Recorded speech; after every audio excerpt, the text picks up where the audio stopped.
Tantor Audio, a division of Recorded Books, presents Lifehouse, Taking Care of Ourselves in a World on Fire, by Adam Greenfield, narrated by Michael Butler Murray. And Polo said, "The inferno of the living is not something that will be. If there is one, it is what is already here. The inferno where we live every day, that we form by being together. There are two ways to escape suffering it. The first is easy for many. Accept the inferno, and become such a part of it that you can no longer see it. The second is risky, and demands constant vigilance and apprehension. Seek and learn to recognize who and what, in the midst of the inferno, are not inferno. Then, make them endure. Give them space." Italo Calvino, Invisible Cities, 1972. Let's start with the end of the world, why don't we? Get it over with, and move on to more interesting things. N.K. Jemisin, The Fifth Season, 2015. Introduction. We were out of town when Superstorm Sandy made landfall on New York City, my partner and I, and had trouble catching a flight home. What I recall most vividly about the event itself was the disorientation of seeing a broadcast on CNN of the familiar intersection in front of our building, flooded waist-high. The traffic signals were swinging wildly on their mast arms overhead, in what an excited voiceover described as sustained winds of 40 miles an hour or more. A montage of increasingly surreal footage followed. The tide overtopping a seawall somewhere out in the Rockaways, torrential floodwaters surging into the Brooklyn Battery Tunnel. Then a construction crane snapped in two by the wind, dangling 75 stories above Midtown. And finally, that unforgettable image of Lower Manhattan. The whole bottom third of the island gone dark after a transformer explosion at the Con Ed Electric substation on East 14th Street. This was plainly no ordinary hurricane. Even before its surge hit New York City, Sandy was already strikingly unusual. The lead winds of a late-season storm, among the largest Atlantic hurricanes on record, had begun to fuse with an existing continental cold front, producing something vastly larger and weirder than either. The combined system would go on to loiter over the northeastern United States for days, stretching ordinary expectations of a weather event to the breaking point, and in doing so defining an entirely new category of superstorm. But it was the storm surge, when it came, that literally redrew the maps. Measured at its peak at the Battery, at a previously unimaginable 13.88 feet, 4.2 meters, or some 7 feet, 2.1 meters, above flood stage. It was this surge, far more than the rain or the wind, that caused the most severe and lasting damage. As the brackish water streamed inland, it flooded into subway tunnels, utility vaults, basements, and hundreds of thousands of other below-ground spaces. The Hudson and East Rivers overspilled their banks, as did smaller waterways, like the heavily polluted Gowanus Canal. Low-lying areas of New York City, from Manhattan's financial district to the beach communities of outer Queens, suddenly found themselves submerged beneath a filthy, freezing tide. It was more than any of the planners, architects, or civil engineers responsible for the city's form had ever anticipated. And in the end, it was more than the infrastructures they devised could withstand. Failure cascaded through a tight mesh of systems critical to the life of the city that, on any ordinary day, ran quietly in the background. Power, fuel, transportation, and communication networks all went down, despite the backups and failovers that had been so carefully designed into them. In the worst-hit neighborhoods, they stayed down for weeks. In New York City alone, tens of thousands of households found themselves without light, heat, or potable water. Elderly people and others with limited mobility were trapped on high floors in their thousands, marooned atop 20 and 30-story buildings, whose elevator service was not restored for a week or more. Entire housing projects were left to fend for themselves. The maintenance crews responsible for their upkeep and repair stranded off-site by the collapse of the regional transportation network. Attempts to restore service struggled against acute and immediate fuel shortages, amid lengthening lines and spreading mayhem at gas stations.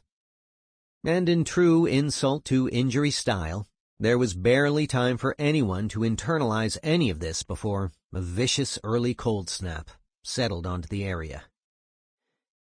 By the time my partner and I made our way back to New York, it was already clear that Sandy would turn out to be one of those events that rewrites the way we understand the world we live in. Like the 500-year floods or wildfires that now seem to strike every few months, the appearance of this storm suggested that the atmosphere had undergone a transition to a volatile new state, in which weather events of a magnitude once thought impossible were plainly now on the table, and those that had been considered exceptional would become routine. It was one of those moments of ruthless clarity, a meteorological disturbance so massive that it defied classification, difficult to attribute with any credibility to anything but human action, had landed on the very capital of empire. And in a matter of hours it had laid waste to all the intertwined systems that kept it functioning. Maybe it's simply that all of this happened to a place as comprehensively mediated and as endlessly, baroquely self-mythologizing as New York City. But at least for those of us who found ourselves living through its after-effects, Superstorm Sandy felt like some kind of rupture or punctuation in history. The advent of a new era, in which the contours of everyday life everywhere on Earth would fundamentally be determined by the consequences of anthropogenic global heating. It will never be possible to point to a given day on the calendar and say, yes, that's when everything started to change. And in any event, I expect that moment would be different for each one of us. If you were forced to choose a single event, though, a single nodal point, at which one set of assumptions about how the future might unfold was replaced wholesale by another, you could do a whole lot worse than this one. Most of the ways in which Sandy reset our expectations about the world we live in were scary and hard to accept, but not all of them. If there was one bright light that kept burning amid the devastation, it was that there was in New York an organization able to stand up a logistical network and begin relief and recovery operations almost immediately. This organization had 2 distribution hubs set up before the last of Sandy's trailing winds had cleared the tri-state area. It funneled an enormous volume of donated goods and supplies out to the hardest-hit areas of the city. It furnished crew after crew of volunteers willing to take on the difficult, dirty, and occasionally dangerous job of site clearance. And it took on responsibility for providing thousands of displaced, traumatized New Yorkers with shelter, warmth, sustenance, and fellowship. The organization I'm talking about wasn't FEMA, the Federal Emergency Management Agency, formerly chartered by the United States government to respond to large-scale disasters, whether natural or man-made. And it wasn't the National Guard, nor was it the Red Cross, the superficially benign philanthropy blandly familiar to generations of Americans, for its role in distributing blankets and food parcels in the wake of crisis. In fact, it was neither a government agency nor a charitable effort of any kind. It was a spontaneous, self-organized initiative, assembled in real time by veterans of the previous year's Occupy Wall Street movement, and consciously guided by the anarchist ideals and values of that movement. It was called Occupy Sandy.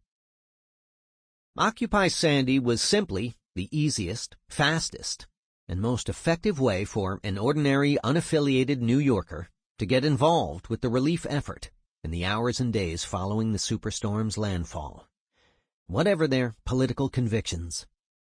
That I am aware of. It was the only organization that had meaningful and productive things for people without specialized skills to do in the city's moment of maximum need. The only one with the capacity to absorb the massive incoming flows of volunteers, supplies, and financial contributions, and the network to direct those materials and energies to the places where they could do the most good. Some numbers will begin to suggest the magnitude of the things these unpaid amateurs accomplished together on an improvisational basis, without anything in the way of leadership, institutional infrastructure, existing financial resources, or prior planning. Within a week of the peak storm surge, Occupy Sandy had 700 core members working out of 2 repurposed churches in the Brooklyn neighborhoods of Clinton Hill and Sunset Park, and was serving approximately 20,000 meals a day across a far-flung constellation of 30 or more local recovery centers stretching from Red Hook to New Dorp. By the end of November 2012, the initiative could marshal some $700,000 worth of supplies and equipment, and ultimately collected more than $1.3 million in donations intended to support its efforts. All told, some 60,000 volunteers were eventually involved in this bottom-up relief effort, in one way or another, roughly 4 times the number fielded by the American Red Cross, bringing with them insights and perspectives from all walks and strata of New York City life. I was one of them, and for the first time in my life, I was in a position to do something about the consequences of global heating. It's that doing something that I want to spend the rest of this book exploring. Both the commitment to local, self-organized action itself, and everything it opens up for us, in a time when so much else about our lives feels like it is shutting down. Superstorm Sandy, of course, was just one event in the larger pattern of events that we generally think of as the climate crisis, defined by the heating our long dependency on fossil fuels has visited upon the planet's atmosphere, and all the hurricanes, wildfires, droughts, and other catastrophic consequences that now follow from it. One of the most prominent features of this crisis is that we generally feel helpless to do anything about it. This isn't because we don't know what causes the atmosphere to warm. The causality is straightforward. The upward march of temperature results from 3 centuries in which our species powered its expansive activities by burning the fossil hydrocarbon fuels of oil, gas, and coal, slowly saturating the atmosphere with the carbon dioxide that absorbs so much of the sun's heat. Nor is there any ambiguity about what it would take to slow or reverse the heating, and therefore eventually subdue the roiling volatility that now threatens so much of everything we care for. The prospects of that depend vitally on eliminating the combustion of such fuels, which even now account for an overwhelming proportion of everything that powers the global economy. In 2022, an estimated 81% of all energy consumed on Earth.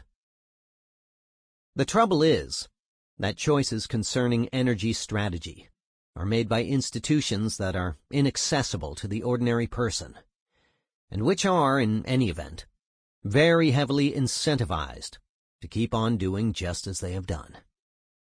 Unless you yourself, personally, are a large shareholder of an energy company, or the autocratic ruler of a fossil fuel-producing country, your ability to effect any meaningful change in how the global economy is powered is virtually non-existent, until the parties who do have the power decide otherwise.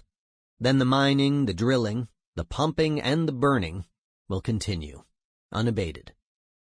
And with them, the unrelenting accumulation of carbon in the atmosphere, the heating, and the terrible consequences for all human and non-human life.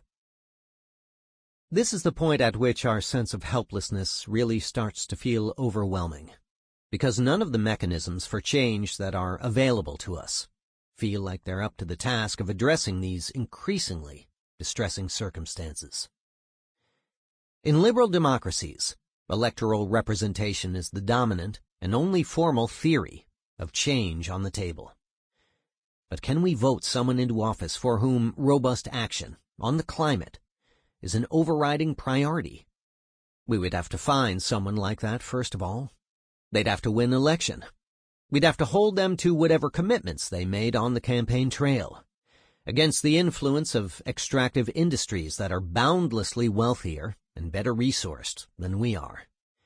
And then we would have to trust that a large enough number of voters around the country had managed to do the same in their own constituencies, such that the caucus for change is the dominant force in the legislature. As improbable as all of this sounds, it's the only game in town. And so many of us still troop off to the voting booth every few years and cast our ballots for those candidates we think will advance our concerns in the halls of power. For the most part, that's where the matter remains.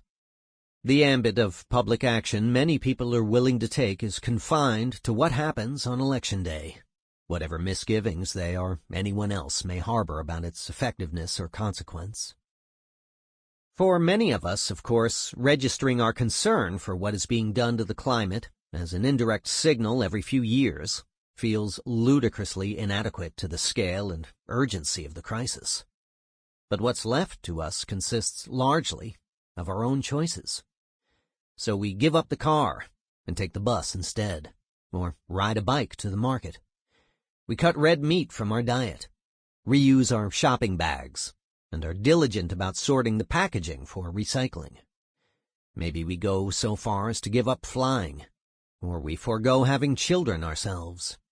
And all the while we do the things we think will give voice to our rising sense of unease. We march, and we sign petitions. We make displays of our worthiness and unity and number and commitment in the hope of influencing those who make the laws. When these things begin to feel irrelevant or pointless, we block highways.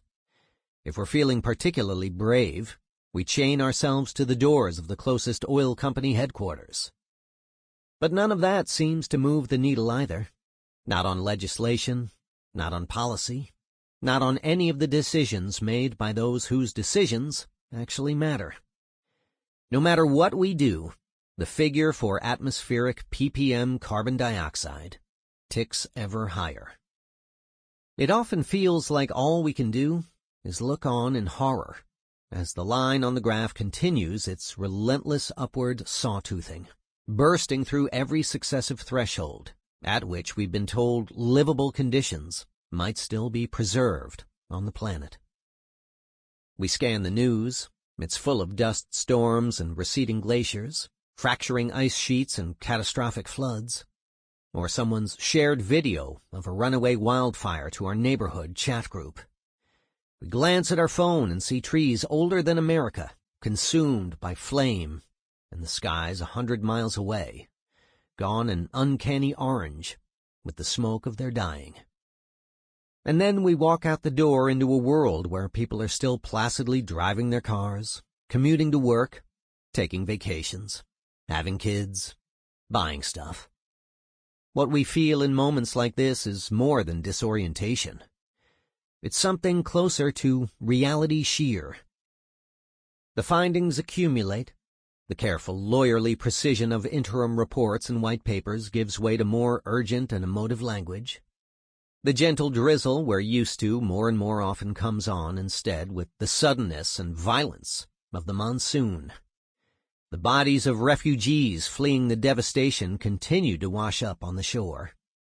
One day we find the supermarket shelves empty of the things that have been there in such abundance our whole lives. And we wonder why nobody seems to be doing something about any of it. And so, we hope. We hope variously that carbon offsets, cap-and-trade schemes, and all the other market-friendly paraphernalia of soft mitigation work, as we have been promised they will. That our elected representatives turn out to be wise enough in the ways of legislature to get a Green New Deal with teeth enacted. That the unaccountable transnational elites, who really call the shots, will eventually insist on decisive, coordinated action to protect the climate, for reasons of raw self-interest, if for no other. That a party of the poor and downtrodden will rise in righteous glory to end the age of oligarchic plunder and impunity and set the world to rights. That there's a garage somewhere, inside of which a genius tinkerer is even now perfecting the technology that will siphon carbon dioxide from the air and sequester it safely, somewhere it can't threaten us again.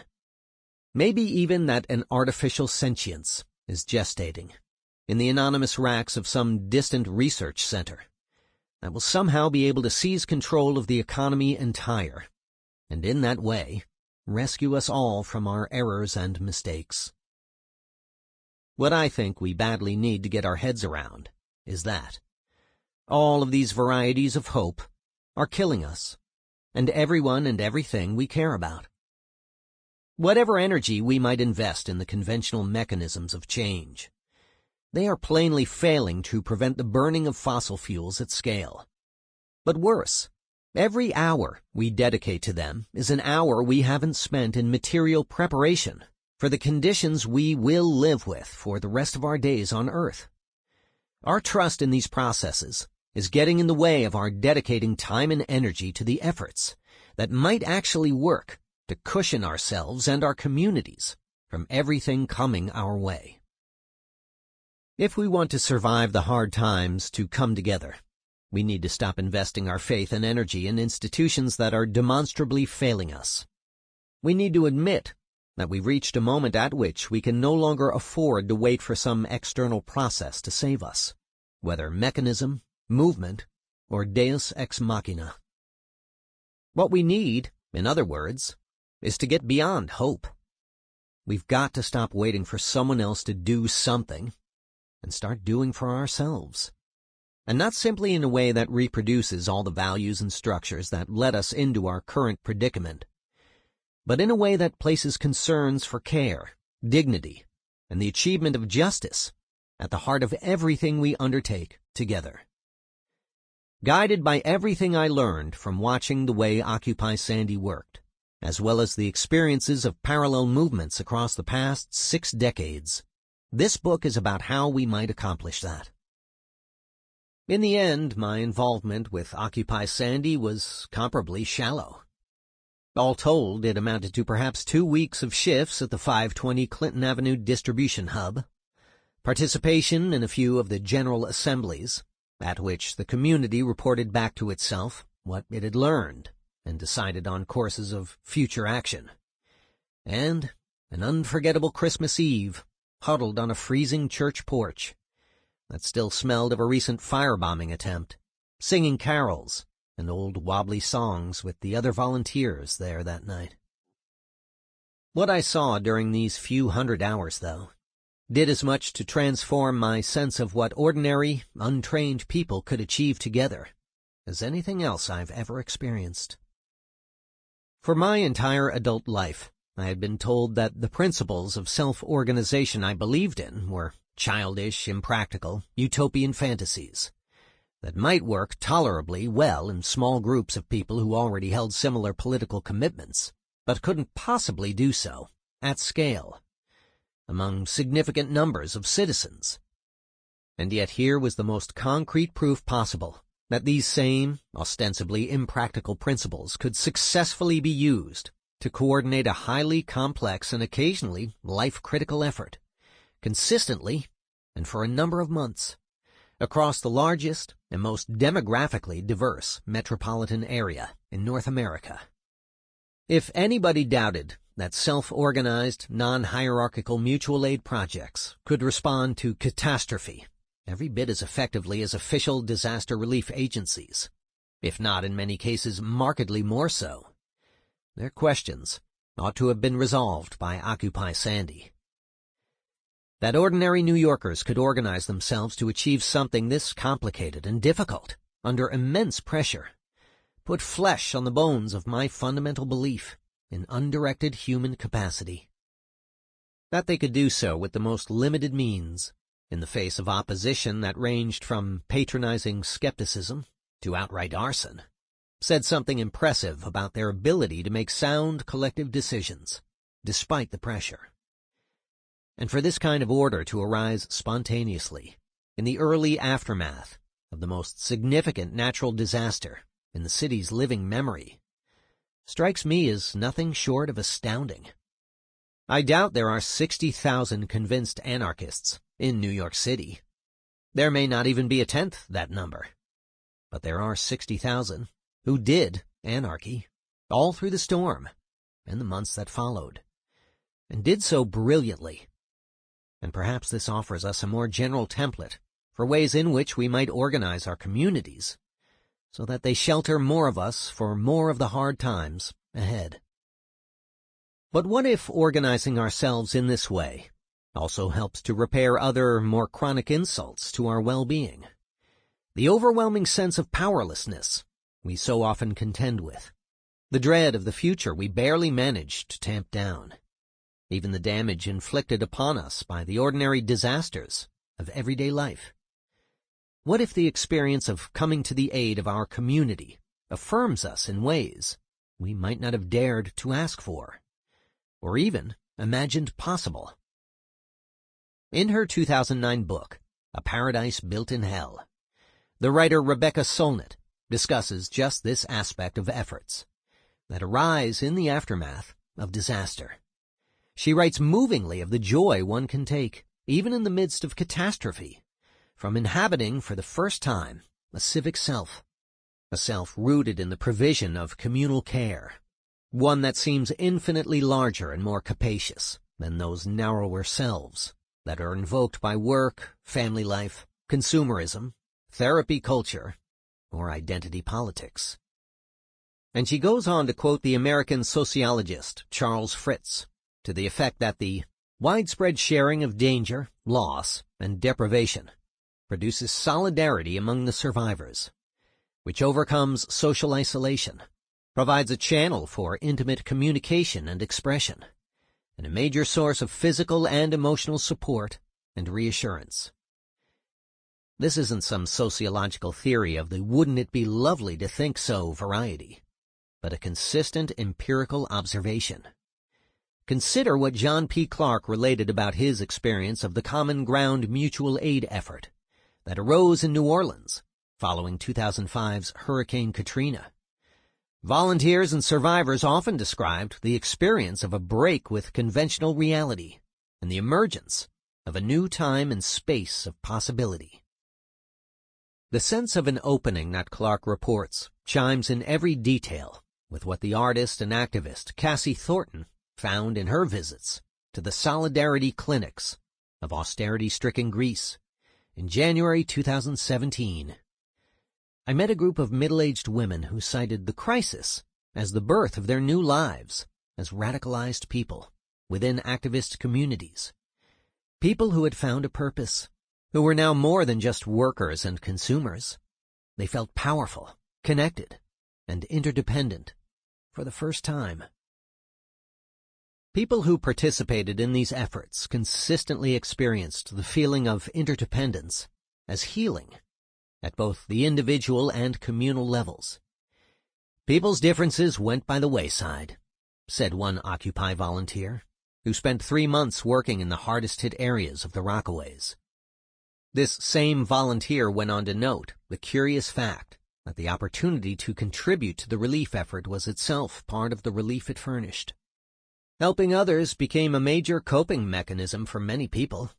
It's much better to have them empowered rather than having these people stand in a line to beg for aid. Perhaps most poignant of all is the stark contrast between the sense of empowerment Solnit, Clark, Thornton, and this unnamed Occupy volunteer all mention, and the pursuits that are supposed to produce meaning and value in the rest of our lives. When Clark says that in the provision of mutual aid, One could experience one's own activity as intrinsically valuable. The strong Sample complete. Ready to continue?